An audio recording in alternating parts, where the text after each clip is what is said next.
सुभाष चंद्र बोस। एक ऐसा नाम जो भारत के स्वतंत्रता संग्राम के सबसे करिश्माई और कह सकते हैं सबसे रहस्यमयी चेहरों में से एक है। उनकी शख्सियत आज भी लाखों लोगों को प्रेरणा देती है, लेकिन उनकी जिंदगी का जो आखिरी अध्याय है, वो आज भी हमारे देश के सबसे बड़े अनसुलझे रहस्यों में से एक बना हुआ है। तुम मुझे खून दो, मैं तुम्हें आजादी दूंगा। ये नारा सिर्फ एक नारा नहीं था, ये बोस की पहचान बन गया। एक ऐसे लीडर की पहचान जिसने भारत की आजादी के लिए अपनी एक सेना बना ली, इंडियन नेशनल आर्मी यानी INA, और तो और एक निर्वासित सरकार तक का गठन कर दिया था। तो बोस की मौत की जो आधिकारिक कहानी है, वो सुनने में बड़ी नाटकीय और सीधी लगती है, लेकिन यहीं से ये रहस्य शुरू होता है, खत्म नहीं। ये तो बस एक नई पहेली की शुरुआत थी। ये टाइमलाइन उन घटनाओं का वो क्रम है जिसे दुनिया के सामने रखा गया, वो घटनाएं जो कथित तौर पर इस 48 साल के महान नेता की दुखद मौत की वजह बनी। लेकिन क्या सच में सब कुछ ऐसा ही हुआ था? जैसे ही ये खबर सामने आई, कहानी में कई झोल और खामियां दिखने लगीं, और देखते ही देखते इस पूरी प्लेन क्रैश थ्योरी पर शक के गहरे बादल मंडराने लगे।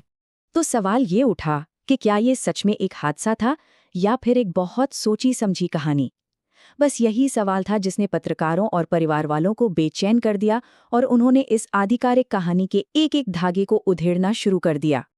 अब यहाँ से चीजें और भी उलझ जाती हैं। देखिए, गवाहों के बयानों और सरकारी कागजों में जमीन आसमान का फर्क था। कहा गया कि मौत जलने से हुई, लेकिन डेथ सर्टिफिकेट पर मौत की वजह लिखी थी हार्ट फेलियर।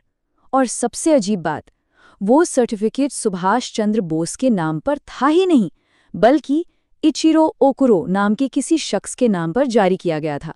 और ये तो सिर्फ शुरुआत थी। खुद ताइवान की सरकार ने साफ साफ कहा कि उस दौरान उनके यहाँ कोई प्लेन क्रैश हुआ ही नहीं। न तो बोस के शरीर की कोई तस्वीर थी, न ही उनके अंतिम संस्कार की कोई फोटो। इन सब बातों ने आधिकारिक कहानी की पूरी नींव ही हिलाकर रख दी।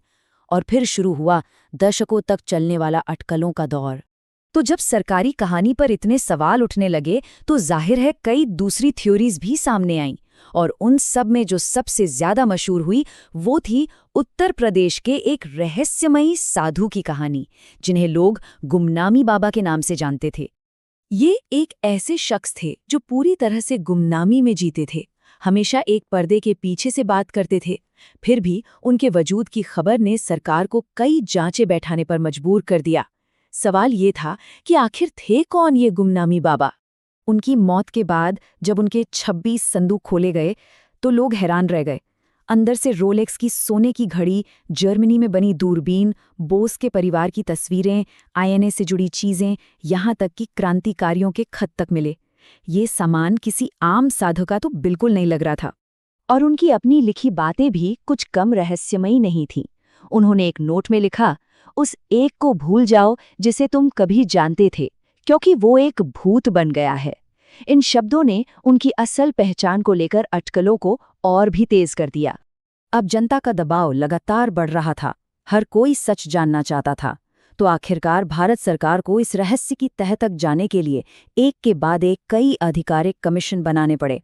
लेकिन हुआ क्या, इन जांचों से भी कोई साफ जवाब नहीं मिल पाया। जिन फोरेंसिक सबूतों से पर्दा उठना चाहिए था, वो खुद एक नया विवाद बन गए। लिखावट के नमूनों से लेकर DNA टेस्ट तक सरकारी और स्वतंत्र विशेषज्ञों के नतीजों में कोई तालमेल ही नहीं था। और हद तो तब हो गई जब 2022 में पूरी DNA रिपोर्ट मांगी गई। तो जवाब क्या मिला? जवाब मिला कि इसका खुलासा भारत की संप्रभुता और अखंडता पर बुरा असर डालेगा। इस जवाब ने तो लीपापोती के शक को और भी गहरा कर दिया। जरा सोचिए, एक गुमनाम साधु के DNA रिपोर्ट से भारत की संप्रभुता को भला क्या खतरा हो सकता है? ये सवाल आज भी इस पूरे विवाद के बीच में खड़ा है, और ये बताता है कि दांव पर जो लगा है वो सिर्फ एक व्यक्ति की पहचान से कहीं ज्यादा बड़ा है। तो देखिए, दशकों की खोजबीन और जांच पड़ताल के बाद भी सुभाष चंद्र बोस की किस्मत को लेकर बहस आज भी जोरों पर है। सरकारी नतीजे कुछ और कहते हैं और अदालत का शक किसी और तरफ इशारा करता है। साल 2019 में जस्टिस सहाय कमीशन ने अपनी रिपोर्ट दी। रिपोर्ट में कहा गया कि गुमनामी बाबा नेताजी के एक फॉलोअर थे, लेकिन वो खुद नेताजी नहीं थे। ये सरकार का आखिरी और आधिकारिक फैसला है। और इसी के साथ उन्होंने गुमनामी बाबा के केस को बंद मान लिया। लेकिन कहानी यहाँ खत्म नहीं हुई। कोर्ट ने सरकार के इस नतीजे पर गहरा शक जताया। इलाहाबाद हाईकोर्ट ने गुमनामी बाबा के सामान को राष्ट्रीय संपत्ति घोषित कर दिया और उसे सहेज कर रखने का आदेश दिया। साथ ही ये भी कहा कि शायद सही वक्त आने पर वैज्ञानिक तरीके से सच्चाई सामने आ सके। तो आखिर कौन थे गुमनामी बाबा? नेताजी के एक समर्पित अनुयायी, एक बहुत चालाक धोखेबाज, या फिर खुद नेताजी? ये रहस्य आज भी बरकरार है और भारत के एक सबसे बड़े हीरो को लेकर एक बहुत गहरा सवाल हमारे सामने छोड़ जाता है कि आखिर सुभाष चंद्र बोस के साथ हुआ क्या था। शायद इसका जवाब हमें कभी ना मिले, लेकिन सच की तलाश आज भी जारी है।